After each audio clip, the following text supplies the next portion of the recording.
ito, hindi natin alam kung saan tayo mag-uumpisa sa dami ng ating katanungan na Senator Ping patungkol po dun sa inyong bombastic na privilege speech na talaga massive scale of corruption, 1.9 trillion pesos from 2011 to 2025. Ang mas nakakagulat dito, sa huling 3 taon pa lang, 53% doon ng 1.9 trillion, 1.001 trillion in the last 3 years. So ang tanong po natin ngayon, Senator, ang isa po sa nagulantang ako dun sa inyong pie sharing scheme, merong 0.5 to 1.0% share of the pie ang Commission on Audit, yung ating mismong state auditors. And I'd like to have some clarification on that.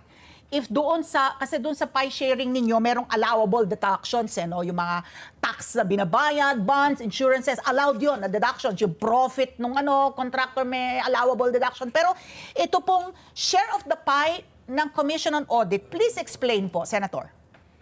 Hindi lahat yan. Maraming matitino, maraming kilala at maraming akong alam na matitino sa COA. Pero yung mga ibang resident auditors, siyempre, nako-co-opted . So ito yung nakaka-share doon sa pie na pag malaking masyado ang halaga ng kontrata, umuubra na yung 0.5% kasi volume naman . Pero pagka yung kontratang medyo maliit, umaabot siya ng 1%. Kasi kasama na siya doon sa usapan. So, Senator Ping, kahapon we had to... Pwedeng bago bitawan ng COA. So, yung COA ba, ang papel ng COA in the flood control project specifically, sila ba yung doon sa meron silang, ang papel niya is to inspect the project upon completion, certify that it's complete, so that ang kinakagulat namin ni Pat P dito, how can a project be fully paid? Nag-ghost naman, na parang walang nag-inspeksyon, wala man lang pumunta dun sa site para tignan kung may kahit isang hollow block. May papel ba ang COA doon? Ang LGU doon, Senator Ping? Hindi pa. Meron pa yung tinatawag na site inspector. Yun yung first step. Kasi sa loob ng District Engineering Office, meron silang tinatawag na site inspector. Sila yung nasa loob din yun, part yun ng District Engineering Office, na kung saan sila nagmamonitor ng pag-implementa ng project. Pero kung kasama na sa sindikato yung site inspectors, siyempre, yun ang magsacertify na kompleto na ito lahat. Ang COA, papasok lang naman yan kung merong isa post-audit or meron tinatawag na fraud audit. Ngayon, magkukondak sila ng fraud audit ngayon . Dahil nga sa mga issues sa flood control projects. And I hope na makita nila lahat ito. Yung mga ghost projects, yung mga substandard. Pag nagsagawa na sila ng fraud audit. Ongoing ngayon yata yan. Dahil yan ang narinig ko na sinabi ng COA na magsasagawa na sila ng... Kasi tatlo yun regular audit, yung isa special audit, yung isa fraud audit. Yung fraud audit, at any point, pwede sila pumasok kasi nga fraud audit. Kasi pag nagpapagawa ka ng bahay, di ba, may parang progressive billing statement. Hindi ko maintindihan yung fully paid tapos ghost project. Ang paliwanag mo nga kasi corrupt din yung nag-i-inspect. Yung site inspector. Kung kasabot din yun, papilang ang kikilos kaya naging ghost kasi nga ang alimbawa syndicated na sa loob ng isang district engineering office. Kapag mayroong isang proyekto, magpe-prepare na yung district engineer na tinatawag na project designation order. Yung PDO, Tapos pag merong project designation order, siya na mag-a-appoint ng project engineer. Siya yung parang engineer na in charge doon sa project na yon. Ikaw ang mamahala dyan, mag-supervise yan. O kaya ikaw mag-inspect. Pagka habang merong nangyayari, meron silang tinatawag na site inspector. Pero pag nagsindikato na yung buong yon, talagang magiging ghost kasi kung halimbawang hindi nga nakumpleto ang project, sige, papel na lang paandarin natin. Ang nangyayari kasi, Ali, Pati, pag sindikato na, sa bidding pa lang, areglado na alam na ng district engineer kung kanino i-assign na contractor yan. Mga suki na rin nila yan . Tapos, yung mga ibang bidders na natatalo, kaya nga merong parte, yung Bids and Awards Committee. Kasi nga, yung ibang losing bidders, nagpaparaya na yun Pero bibigyan mo sila ng porsyento rin Para hindi na magreklamo. Magpatalo na kayo dyan. Rig na yung bidding, magpatalo kayo, susunod na lang kayo. Ito, Senator Ping, kahapon nakausap po namin si Congressman Toby Tiangco at talaga yung ginigiit po niya, yung mga proponent, yung the biggest proponent, parang yun ang sinasabi niya talaga, yun ang pinakamaysala dito po sa nangyayaring mga ghost projects, substandard, fraudulent, kung ano. Maybe you can explain to us po, Senator Ping, yung kahalagahan ng isang proponent po dito sa budget po pagdating po sa alokasyon sa mga proyekto po ng gobyerno. Napaka-importante. At ako, fully agreed ako doon kay Congressman Toby. Nagkakausap nga kami. Sabi ko, i-pursue namin pareho yung aming, yung iniisis namin na kailangan ma-identify yung proponent. Ganon din kasi sa Senate eh. Bago kami mag-approve on second reading, ang ginagawa ng chairman ng Finance Committee, nagpapasubmit na lamang ng written amendments o insertions. Hindi na na-identify sa floor yun kasi ang nakakalam lang nun yung chairman at saka yung proponent. So iginikit ko kasi meron kaming concurrent resolution ng House at saka ng Senate. Sabi ko, identify natin kung sino yung gawin natin on record din. Kung mag-upload tayo ng dokumento, naka-upload din kung sino yung individual proponents noong mga amendments. Nang kung saan, bandang huli, madali natin maituro pabalik sa kanila itong project na yung inamend mo at yung proyekto doon palpak. Ganon din sa Congress, sa lower house. Yun ang hinihinga ni Congressman Toby na yung small committee nila i-provide sa kanya yung listahan ng mga nag-insert. Para may balik. Kasi madali itanggi. Walang record yun eh. Walang minutes yun. Wala sa journal. So, di ba tigas ng katatanggihan ngayon kung sino nag-insert. Halimbawa sa Oriental Mindoro, 810 million yung nasa NEP. Yes. Tapos paglabas ng GAA, naging 1.9. Kasi nagdagdagan na siya ng 1.1 billion. Lahat nagsisangking, walang umamin. Sino naglagay ng 1.1 billion? Kasi hindi traceable eh. Kaya kung mananaig yung aming pinaglalaban ni Congressman Toby na kailangan nakarecord ko sino nagdagdag ng 1.1 billion na yon. Deterrent din yun eh. At saka magiging parang responsible siya. Babantayan niyo yung proyekto kasi ako yung naka-record dyan na nag-insert yan o nag-amend yan. Kailan bantayan niya kung di siya kasabwat. So, follow up ko lang, Senator Ping, kasi kumbaga sinasabi niyo rin, meron rin po kayo, yung small committee rin po sa Senado, kasi kahapon nga, ginigiit po ni Kong Toby si Saldico. So, sa Senado, are you also looking for the proponents of these insertions that were made also? Tama. Yun ang debate namin ni Senator Sherwin sa floor. Dahil nung tinatakil namin yung adoption ng concurrent resolution, sinabi niya, i-upload lahat yung committee report, yung third reading. Sabi ko, hindi po pwede i-upload din natin yung identification, yung identity ng ating mga kasama na nag-introduce ng amendment. Sabi niya, mahirap. Sabi ko, bakit mahirap? Kung written naman yan, naka-record naman yan. Ba't muli nagkasundo kami na sana ma-implement na ganito. Kung hindi identify sa floor, pero kung sakaling may makita ko umusbong sa isang agency, pag tinanong ko sa kanya kung bakit umusbong at bakit nabawas, sabihin mo na lang sa floor kung sino nag-introduce ng amendment. Pumayag naman siya. So yun ang aming kasunduan. Sabi niya, hindi lang yun. I-justify ko pa o ipapa-justify natin doon sa proponent ng amendment kung bakit siya nagdagdag sa isang agency. Nakuha ko yung kanyang problema where he's coming from. Kasi sabi niya sa akin, may mga kasamahan kasi dito tayo, dagdag lang ng dagdag. Pag nag-amend, magdagdag sa Department of Health. Hindi naman ini-indicate saan babawasin. Ang nangyayari, siya yung naghahanap as chairman, siya maghahanap ngayon kung saan niya babawas yung agency. Sabi niya, pag in-upload natin yan, napakaraming lalabas doon, ako yung nagbawas. Sisisihin naman ako ng mga agency na binawasan kasi ako nagbawas doon. O ngayon, nakita ko na yung situation mo. So baka pwede sa floor, unang-una, sabihin natin yung mga kasama natin. Pag nag-introduce sila ng amendment na magdadagdag, sila na rin maghanap kung saan babawasin. Nagkasundo kami doon. Sabi niya, hindi lang yun. Papa-justify pa natin kung bakit sila nagdagdag doon at bakit sila nagbawas dito. So sabi ko, that's fine. Okay na, basta niyang kasunduan natin. So kinabukasan, nung nagtuloy kami sa aming amendments, individual amendments, nag-resume kami. Minanifest ko na sa floor yun. Na sabi ko, yung bahala ng chairman, magpaliwanag sa usapan namin. So nandun na sa record namin yun. And pag nasa record namin, at more or less, binding sa amin yun.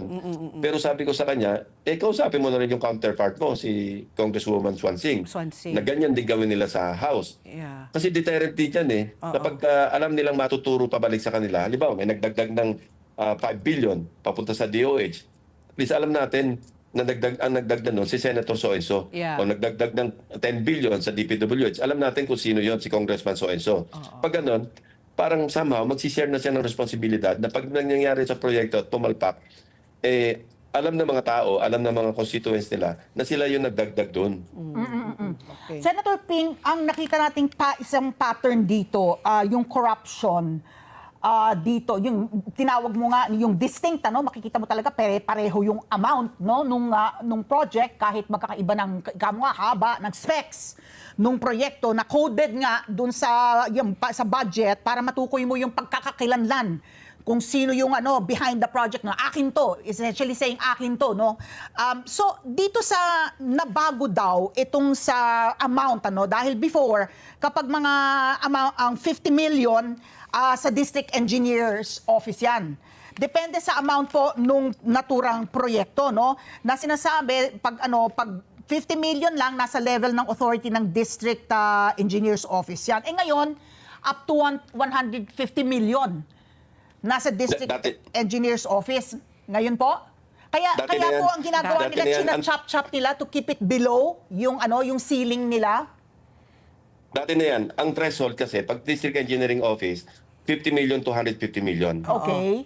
Above 150 hanggang 400 million, ano yan sa regional director. And Pero then yung sa regional central na director, pag 450 million and above.